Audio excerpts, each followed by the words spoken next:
Najeriya ba daraja take da shi a idanun duniya ba.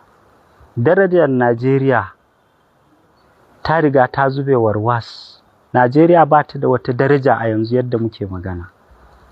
Kamar lokacin ka kwatanta lokacin da Murtala ya yi mulkin Najeriya, wallahi duk duniya ba ƙasar da za ta ɗaga hannu ma Najeriya, Najeriya ba ta kama yatsan ta tankwara ko ta karya ba. Har ya kai ga Najeriya ta yi fice a duniya, ba ma wanda ke mana magana. Ƙarshen ƙarshe, ministan ƙasar waje na Amurka, Henry Kissinger, a madadin Jimmy Carter, ya taɓa yin magana cewar yana son ya ga Murtala. Murtala ya ce, ai ba zan iya magana da kai ba sai dai ni da Jimmy Carter. Saboda Najeriya ba ta karkashin wata ƙasa, ƙasa ce mai zaman kanta. Kamin nan, Najeriya ka ƙara dubawa, har yanzu akwai bidiyon, akwai kuma audiyon. Lokacin da Tafawa Ɓalewa ya je taronsa na Majalisar Ɗinkin Duniya, ko a 1963, da ya je, kasan da ya je Nigerian House, fadar Najeriya da ke New York, kasan waɗanda ke jiran shi ya sauko daga mota da aka taho da shi daga airport? Shugaban ƙasan America Roosevelt, da shugaban ƙasan Birtaniya Macmillan, da manyan shugabanni da prime ministoci daga yankunan duniya daban-daban har da yammacin Turai. Tafawa Ɓalewa ya fito daga mota ya gaggaisa da su. Sai da ya shiga mota sannan suka biyo shi. Darajar da Najeriya take da shi kenan a duniya. Amma daga baya-baya, musamman yanzu, don ko lokacin mulkin sojoji, Najeriya ba ta rasa darajarta ba irin yanzu. Darajar Najeriya ta faɗi ne tun daga lokacin Muhammadu Buhari. Amma na yanzu ya fi zama matsala. Na yanzu shine abin takaici. Saboda Najeriya a yau, abubuwan da ke fitowa ma daga Najeriya sun kai duniya ma ba za ta waiwaye mu ba. Ba rana ɗaya a Najeriya da ba za a hasko cewar 'yan ta'adda sun kashe mutane kaza ba. Ba ran da ba za a hasko cewar an yi fyaɗe ma mata kaza ba. Ba ranar da ba za a ce an je wani ƙauye ko a jihar Benue ko a jihar Taraba ko a jihar Filato a ce an banka ma gidaje wuta, an kashe mata da yara kaza ba. Ba ranar da ba za ka ji an ce wani jami'in gwamnati ya sa hannun shi a cikin baitulmalin Najeriya ya saci biliyoyin kuɗi ba. Ba ranar da ba za ka ji an gurfanar da wani wanda ya saci biliyoyin kuɗi nan da nan ɗaya daga cikin hukumomin tsaronmu sun ba da belin shi ba.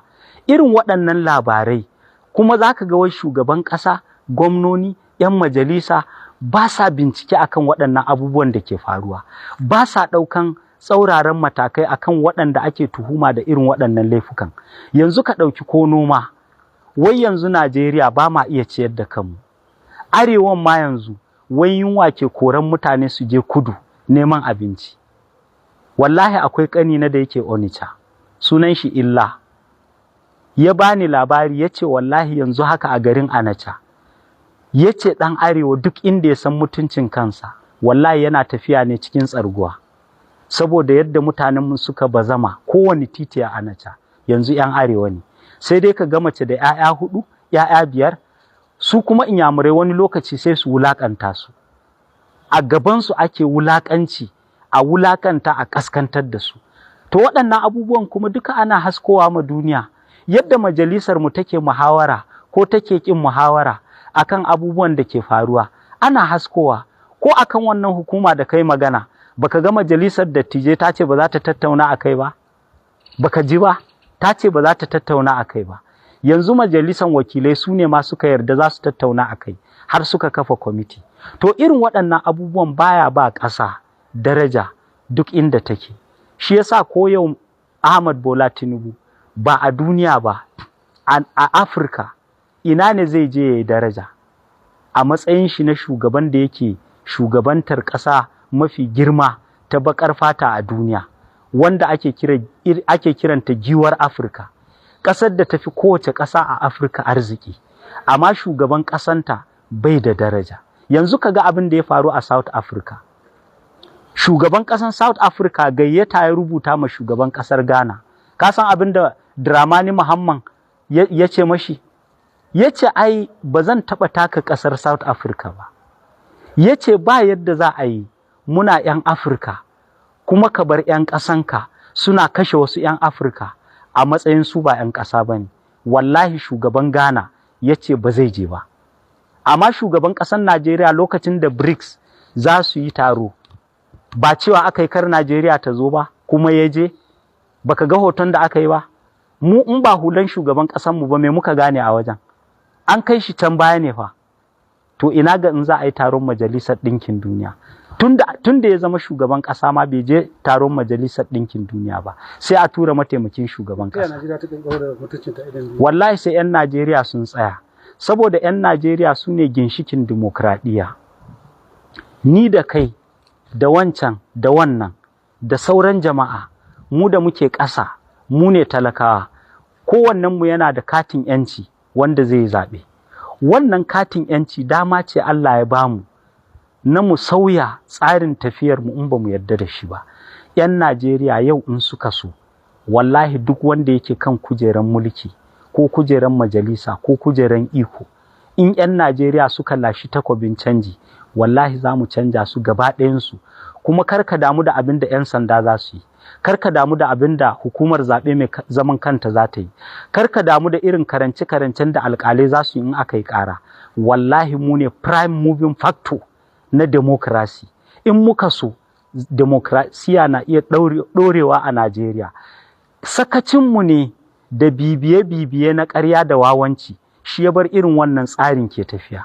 Amma in muka so canji yau a Najeriya, wallahi muna iya canja komai, kuma kaga an samu salo na ci gaban ƙasa yadda za a saita Najeriya martabarta ta dawo a idanun duniya.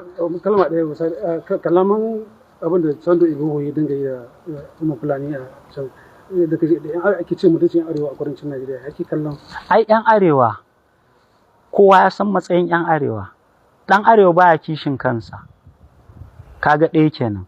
Mafi yawan 'yan Arewa, da masu mulki da waɗanda ba mulki ba, da attajirai da waɗanda ba sa sarauta, da waɗanda suke attajirai da waɗanda ba su da ko sisin kobo, gaba ɗaya da masu iliminmu da jahilanmu, ɗan Arewa bai san kishin kanshi ba. Fulani kuma abinci ne ma ga 'yan Arewan ba 'yan kudu ba, don nan ma cutansu ake. Baka ga ƙungiyoyin Fulani ba? Wasu daga cikin ƙungiyoyin Fulani an kafa su ne kawai don su cuci Fulani. To don Sunday Igboho ya musguna ma Fulani, ai ba abin mamaki ba ne. Abin mamakin shi ne yadda gwamnati take kallon shi, yadda jami'an 'yan sanda suke kallon shi, yadda sauran jami'an tsaro suke kallon shi, yake cin mutuncin waɗanda 'yan Najeriya ne a ƙasarsu, ba kuma bisa wani laifi suka yi ba. Wannan shi ne abin mamaki. A wani bidiyo da na gani, wallahi har sai da na yi mamaki. Wai ɗan ta'adda na shi Igboho ya zo da 'yan sanda da wasu 'yan banga nashi, wallahi ɗan sanda ya ɗaga rifle yana nuna jariri da shi. Rifle, wallahi wannan jaririn yadda na gan shi a kwance da ƙyar in ya kai shekara 3. Rifle fa, bindiga, yana nuna jariri da shi, ya ce in ba ku faɗi inda babanku yake ba, za mu harbi yaron nan. Rifle, amma wallahi haka abin yanzu zai tafi. Sarakunanmu ba za su yi magana ba, 'yan majalisunmu ba za su yi magana ba, ba gwamnan da zai bar nan ya ce zai je ya tsawata, ba wani wanda ya bar minista ko ya bar gwamna ko tsohon shugaban ƙasa da zai tada murya ya ce kaza, ba wanda zai yi magana. Malamanmu da fastocinmu ba za su ce komai ba. Inda abin kudu ne a cikin yaran 'yan kudu aka musu wannan abin fa. To ai ba a isa ma a yi maɗan kudu haka ba a Najeriyarmu. Ba a isa ma a yi maɗan kudu ba. Yanzu 'yan kudu ko a nan ka isa ka musu haka? Ba za ka musu ba. Ko da yake ɗabi'un 'yan arewa ne son zaman lafiya. Ai Najeriya an riƙe ta ne don arewa. Inda ba arewa da Najeriya ba za ta taɓa ɗinkewa ba. Ba yankin da za a musu cin kashin da ake ma arewa a ce an zauna lafiya. Amma kwanan nan za ka ga malamanmu da fastocinmu, kuma ka sa ido ka ji. Za su fara cewa mun yi zama da Ahmad Bola Tinubu, ya yarda zai canja, don haka muna roƙonku ku zaɓe shi. Kada ku saurari waɗannan fastoci, kada ku saurari waɗannan malamai, don da su da waɗannan da suke mulki tsarinsu ɗaya ne kuma dukansu ba su da wani alheri a zuciyarsu na su tabbatar da ci gaban talakawa ko Najeriya.